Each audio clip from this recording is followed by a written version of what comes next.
Namaskar. Today we will be talking about the landmark decision by the Supreme Court of India regarding the sub-classification of scheduled castes. आइए जानते हैं कि ये judgement है क्या और ये कितना महत्वपूर्ण है.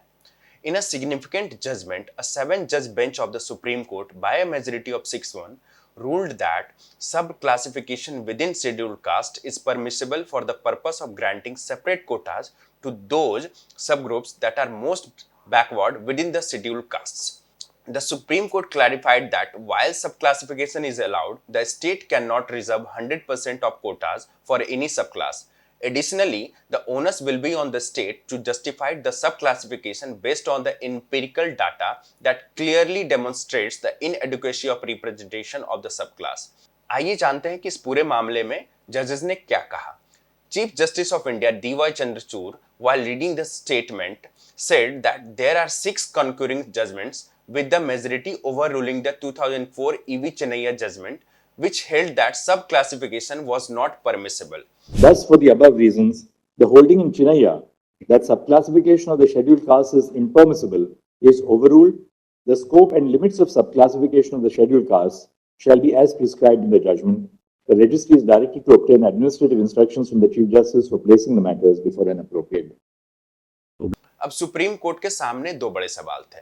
पहला ये कि whether sub classification within reserved caste should be allowed or not, और दूसरा ये कि the correctness of the decision in E V Chinnaiah versus the state of Andhra Pradesh which held that scheduled caste notified under Article 341 for one homogeneous group that cannot be subcategorized. The bench comprising Chief Justice Chandrachud, Justice B.R. Gavai, Bikram Nath, Bela M. Trivedi, Pankaj Mittal, Manoj Misra and Satish Chand Sharma reserved the judgment on February 8 this year after 3 days of hearing.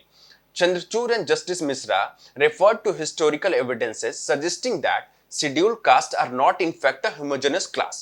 He also made clear that sub-classification does not violate the principle of equality under Article 14 of the Constitution, nor does it breach Article 341(2). Articles 15 and 16, which prohibited discrimination on grounds of religion, race, caste, sex or place of birth of the Constitution, do not prevent the state from sub-classifying a caste, provided the basis for classification is justified with quantifiable and demonstrable data. Justice B.R. Gavai, who himself is a Dalit, highlighted the state's duty to give preferential treatment to the more backward communities within the scheduled caste category. He even pointed out that only a few within the SC/ST category are benefiting from reservation and said that there is a need for the state to identify and exclude the creamy layer within SC/ST to ensure true equality. Having availed the benefits of reservation, have reached the high echelons in life, cannot be considered to be socially, economic, and educationally backward, plus to continue availing the benefit of affirmative action. They have already reached a stage where on their own accord walk out of the special provisions and give way to the deserving and needy. I may gainfully refer to the observations of Dr. B.R. Ambedkar. I quote, history shows that where ethics and economics come in conflict, victory is always with economics. Vested interests have never been known to have willingly divested themselves unless there was sufficient force to compel them, unquote. I am therefore of the view that the state must evolve a policy for identifying the creamy layer given to the scheduled caste and scheduled tribes so as to exclude them from the benefit of affirmative action. In my view, only this and this alone can achieve the real equality as enshrined under the Constitution. I read my conclusions. I therefore hold that E.V. Chennaiya, which held that sub-classification among the scheduled castes for the purpose of giving more beneficial treatment to a group. While reading the judgment, one important thing was highlighted by Justice Mittal and Justice Sharma. Both the judges suggested that reservations should be limited to one generation. The same sentiment has been said by many prominent people in the past. इन सभी जजों में से एक जज ऐसी भी हैं जिन्होंने इन बातों से सहमति नहीं जताई और कहा कि जो presidential list of schedule caste है उससे छेड़छाड़ नहीं करनी चाहिए. Justice Trivedi said that any subclassification would amount to tampering with the presidential list. She maintained that preferential treatment for a subclass within the list would deprive other classes within the same category of their benefits. साथ में उन्होंने ये भी कहा कि ये power केवल parliament के पास है. अब ये जानते हैं कि ये केस सुप्रीम कोर्ट तक पहुंचा कैसे। The issue was referred to the 7-judge bench by a 5-judge bench in 2020.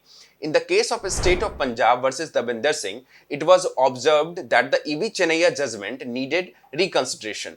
तो ये State of Punjab versus Davinder Singh है क्या?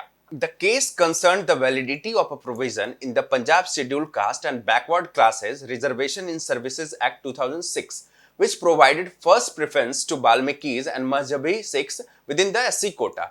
The Punjab and Haryana High Court had struck down this provision in 2010, relying on the Chennaiya judgment. अब आइए जानते हैं कि ये जजमेंट था क्या जिसकी चर्चा अभी हो रही है। In the Chennaiya judgment, the Supreme Court has held that all castes in the presidential order under Article 341(1) formed one homogeneous group that could not be further subdivided. The current bench found this understanding flawed, highlighting that Article 341 only deals with identifying caste for the purpose of reservation, not the basis for reservation itself. Petitioners argued that subclassification would ensure diverse and efficient governance, reflecting the heterogeneity within scheduled caste. They emphasized the importance of empirical data and reasonable classification for such subclassification, contrasting the E.V. Chennaiya judgment lack of consideration for social data. The respondents, on the other hand, contended that Article 341 was intended to identify the common thread of discrimination and backwardness across diverse SC groups, stressing that any subclassification should be within Parliament's ambit, not the state. This particular judgment by Supreme Court is important on many levels. So viewers, this particular judgment by Supreme Court is important on many levels. This decision will give hope to those castes who are not getting enough of the reservation provided to them by the Constitution of India. This will also lead to equitable distribution of reservation benefits.